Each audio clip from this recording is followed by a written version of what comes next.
Nous vous saluons tous au nom de notre Seigneur Jésus-Christ.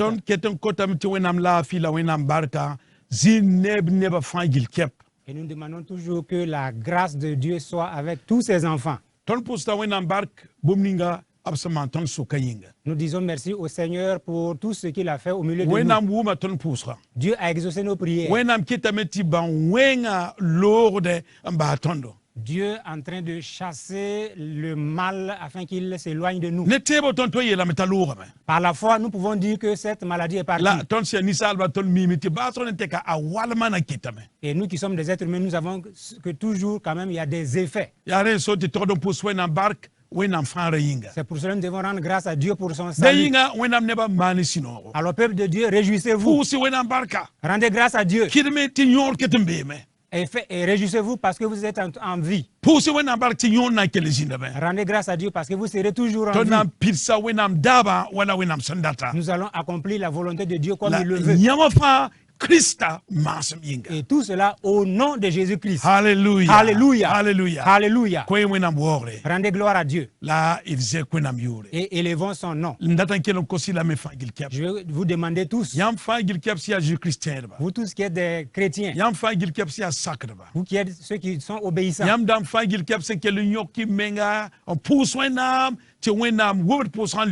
vous qui avez persévéré dans la prière et Dieu a exaucé nos prières.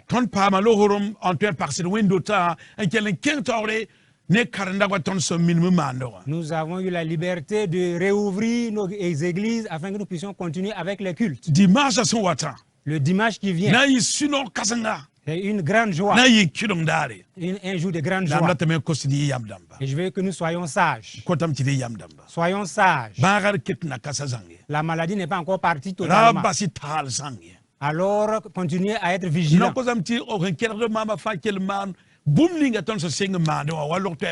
Que tous ceux qui m'écoutent continuent à obéir aux mesures données par le personnel soignant. Alors, maintenez-vous dans la vigilance. Lavez-vous les mains au savon. Et respectez la distanciation physique. Ne vous embrassez pas. Continuez à être vigilant selon les mesures sanitaires. Dans les églises, respectez la distanciation physique.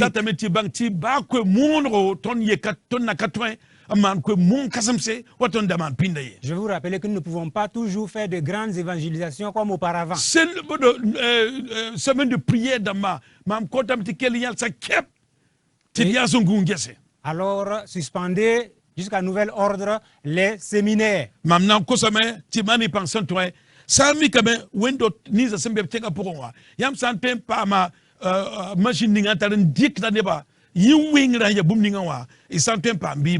Les églises qui ont les moyens, cherchez le thermoflash afin de pouvoir prendre la température des chrétiens. Aidez vos frères. Et montrer à certains qu'ils ont la fièvre. Et ils doivent faire attention. Parce que le Covid-19 n'est pas encore totalement anéanti.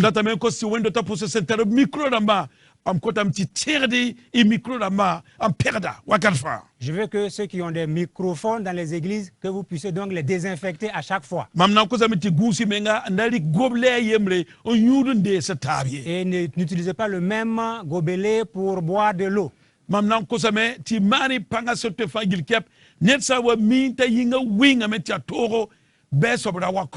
Alors si vous savez que vous avez la fièvre, alors restez à la maison, ne venez pas à l'église. Alors informez-nous, nous allons prier pour vous. Si vous toussez, restez à la maison. Ainsi, vous n'allez pas être un moyen pour contaminer les autres et d'autres ne vont pas également vous contaminer.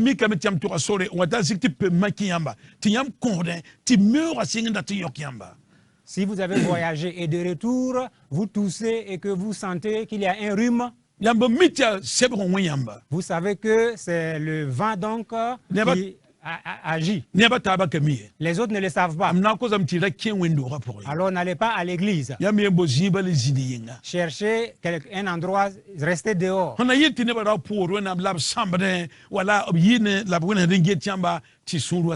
Afin que les gens, pendant qu'ils prient, ils vont vous regarder avec un œil de doute et vous allez être découragé. Alors vraiment, soyons de ceux qui comprennent. Demeurons fermes. Et continuons à faire comme auparavant. Afin que nous puissions demeurer en bonne santé. Et que Dieu nous bénisse. Pour notre obéissance, que Dieu nous donne la vie. Au nom de Jésus. Alléluia. Alléluia. Ce matin, je veux qu'ensemble nous puissions réfléchir sur le foyer chrétien. À Jésus-Christ, le foyer d'un chrétien.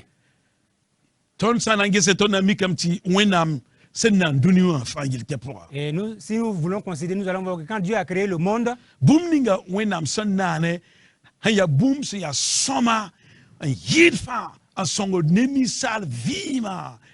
alors la neba wum taba, alors il y a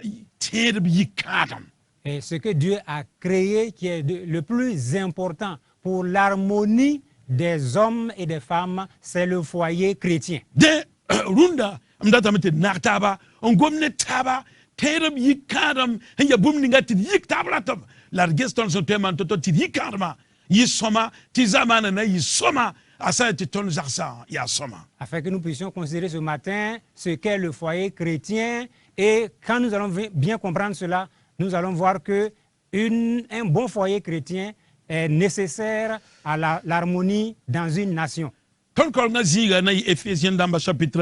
Notre passage de lecture se trouve dans Éphésiens chapitre 5, du verset 18 au verset 32. Et la lecture est longue.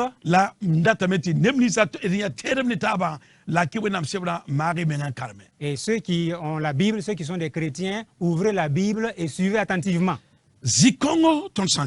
Quand nous lisons ce passage, nous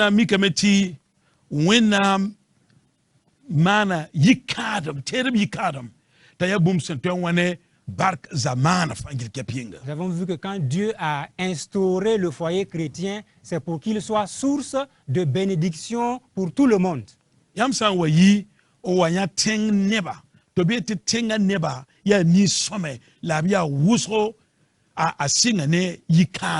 Quand vous voyez des habitants d'une certaine localité, d'un pays, et vous voyez que ces gens-là sont de bonnes personnes, sachez que c'est dû à l'origine qui est le foyer.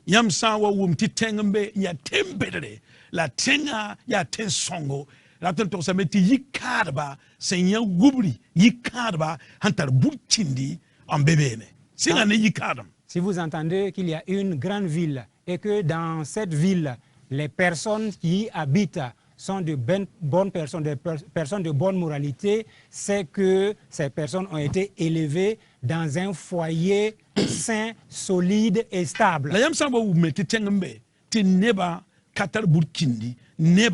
Ya nepsia ni wense ya ni tose ya nepsia cabinet wore raton to sa meti alors ya yikarm jindi singa ne yikarm c'est un catal burkindi c'est un catal barkla c'est un catal formé. Alors si vous apprenez aussi que dans une certaine localité, dans un certain pays, les gens ne sont irrespectueux, les gens sont violents, les gens se conduisent de manière désordonnée, c'est que l'origine est également au niveau du foyer.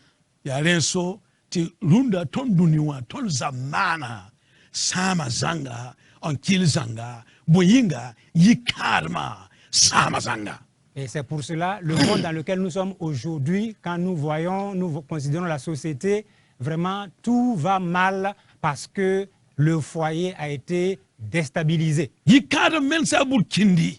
Et le foyer n'a plus sa dignité. Et il n'y a plus de bon foyer. C'est pour cela que dans notre pays et dans notre société, tout va mal. Voici ce que doit être un foyer chrétien. La tordia zaka c'est un talavi. C'est un foyer où il doit avoir l'harmonie. Ya zaka alors c'est un talwumtaba. Un foyer où il y a la bonne entente. Zemstaba. Où il y a l'harmonie. Runa mabiga fo menga mim tifo zaka wumtab kabeye. Mais aujourd'hui mon ami, toi-même tu sais que dans ton foyer il n'y a pas l'harmonie. Foyer ya tenda. Alors que tu es chrétien. La wumtab kabe fo zaka poye. Et pourtant il n'y a pas d'harmonie dans ton foyer. Et entre toi et ta femme, ça ne va pas. Vous êtes même sur le point de divorcer. Parce que vous ne pouvez plus cheminer ensemble. Alors que dans le foyer d'un chrétien, il doit avoir la foi. Des gens qui s'appuient sur Dieu, qui comptent sur Dieu, qui marchent avec Dieu. Mais aujourd'hui, on me disait que dans ton foyer, il n'y a plus la foi. Ce qui est là, c'est la connaissance. C'est l'expérience. C'est des techniques que tu veux. Jésus n'y est pas. Alors c'est des luttes. Et la simple connaissance. Et cela, ça ne peut pas. Il doit avoir l'harmonie dans le foyer chrétien. S'il n'y a pas d'harmonie, alors c'est des conflits. Et malheureusement, dans beaucoup de foyers chrétiens, c'est la mésentente. Il n'y a pas d'harmonie. L'homme et la femme ne s'entendent pas. Et les enfants même ne comprennent pas quel est le foyer de leurs parents. C'est le désordre, c'est le chaos. Dans le foyer d'un chrétien, la Bible doit régner et les conduire. Alors qu'aujourd'hui, nous voyons que dans ton foyer, la Bible n'est pas au devant de toutes choses. Et pourtant, tu te prétends être dans un foyer chrétien. Alors, qui trompes-tu? La Bible nous montre la démarche à suivre, nous qui sommes chrétiens. Et la Bible nous dit que dans le foyer d'un chrétien, Jésus-Christ doit être Seigneur, régner. C'est lui qui doit être le roi, qui règne. Tout d'abord, cela veut dire que vous devez avoir faim et soif de la connaissance de Jésus. La parole de Dieu. Vous voulez connaître la parole de Dieu. Vous voulez connaître l'amour de Dieu. Et celui qui connaît l'amour de Dieu, c'est Jésus-Christ. C'est dans sa parole que vous pouvez trouver. Alors vous devez avoir soif. La connaissance de Christ doit vraiment bouillonner en vous. Vous ne pouvez pas prétendre que votre foyer est chrétien si Christ n'y règne pas. Oui, vous pouvez tromper les autres, mais vous ne pouvez pas tromper Dieu.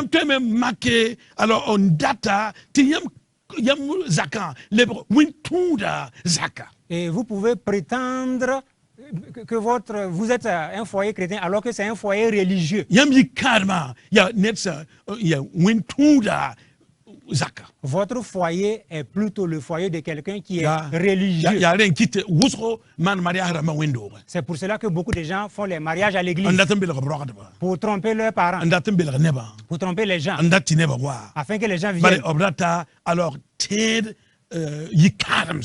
Parce qu'ils veulent un foyer chrétien. Toi-même, tu sais que tu as trompé les gens. Mais en vérité, Christ n'est pas dans ton foyer. Ton foyer est vide. Christ n'y est pas. Donc tu es comme quelqu'un qui est religieux, qui a établi son foyer et trompe les gens qui suivent Dieu. Mais les lois de Christ n'y sont pas. Tu sais que Christ n'est pas dans ton foyer.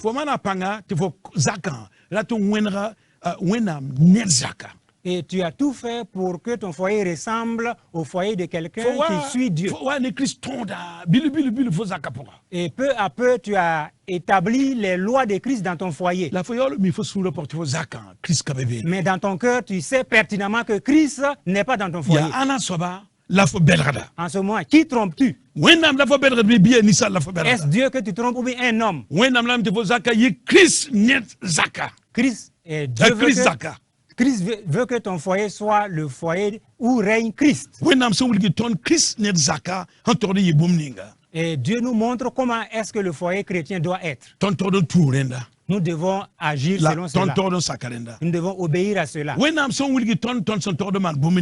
que Dieu nous montre à faire, et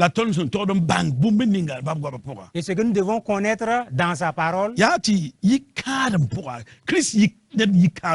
c'est que dans le foyer chrétien, ce n'est pas une formule. Non, ce n'est pas bon, on va se débrouiller. Ou bien on va essayer. Peut-être que Christ va venir ou bien il ne viendra pas. Non, ce n'est pas de la débrouillardise. Si je veux que mon foyer soit le foyer où règne Christ, alors vous voulez que Christ soit votre véritable ami. Comme le dit le cantique.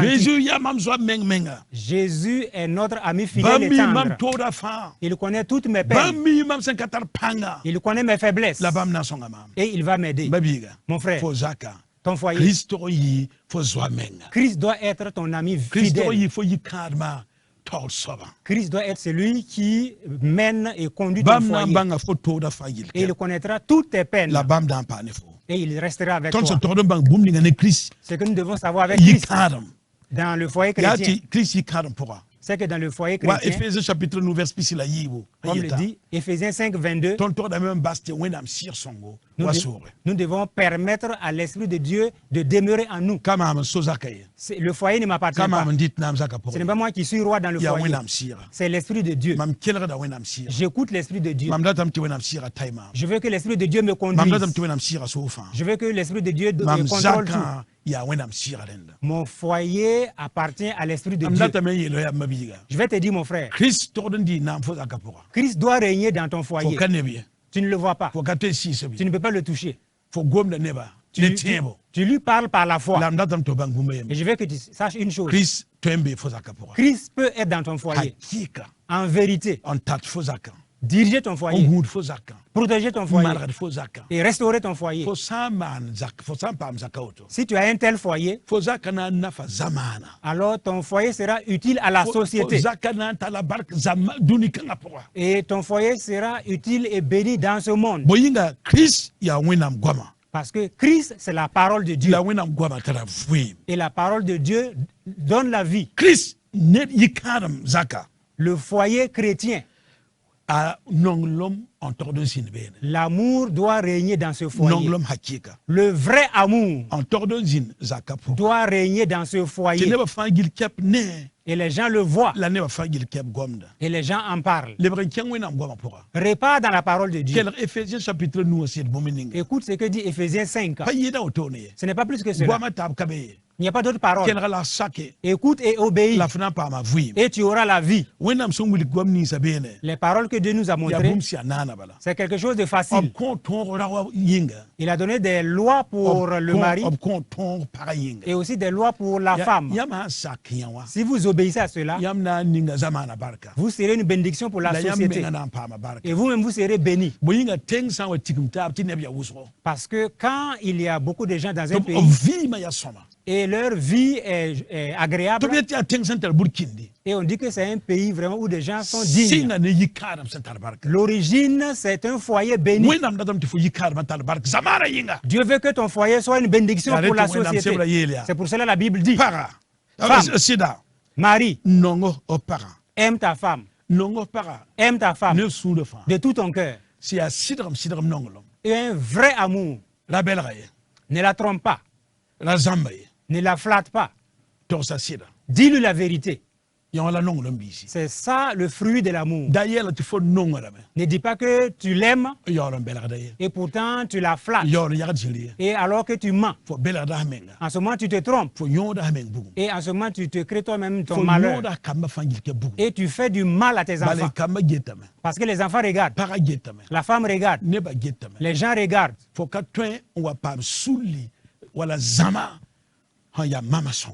Tu ne peux pas à ce moment avoir une cellule ou un groupe qui est un bon exemple.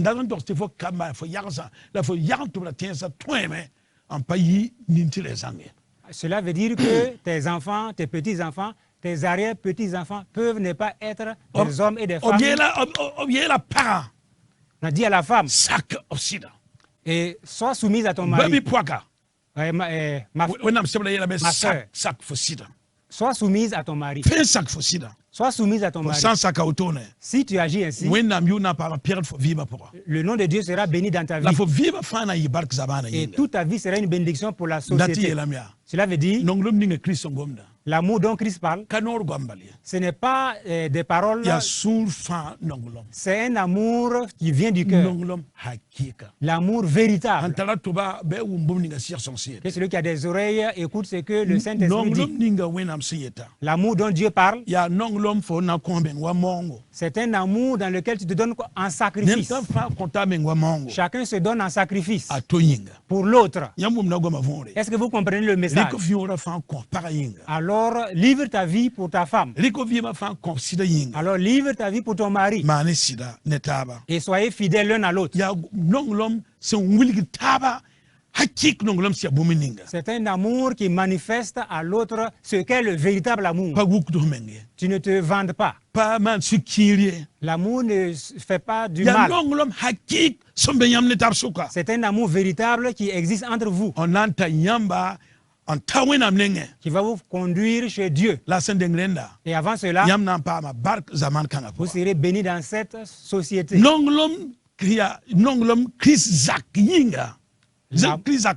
L'amour qui doit régner dans le foyer chrétien. La Bible doit régner dans ce foyer. Cela signifie que la Bible est le chemin que nous pouvons suivre pour restaurer notre foyer. Il n'y a pas d'autre voie pour restaurer ton foyer. Alors, accroche-toi à la parole de Dieu. Le psaume 119,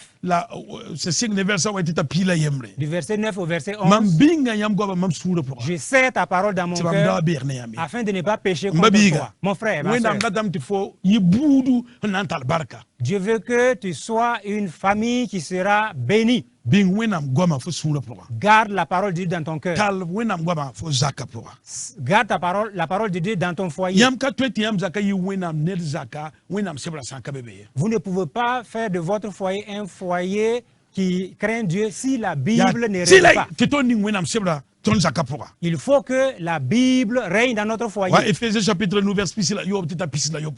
Comme le dit Éphésiens 5, 26. Si ce n'est pas le cas, nous ne pouvons pas avoir la victoire.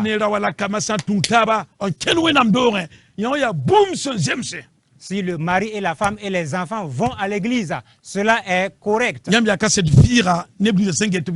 Et vous êtes un témoignage vivant pour ceux qui vous regardent. Vous êtes de ceux qui bâtissez, édifiez vos enfants pour l'avenir. Et vous êtes celui qui édifie son foyer par la grâce de Dieu et le Saint-Esprit.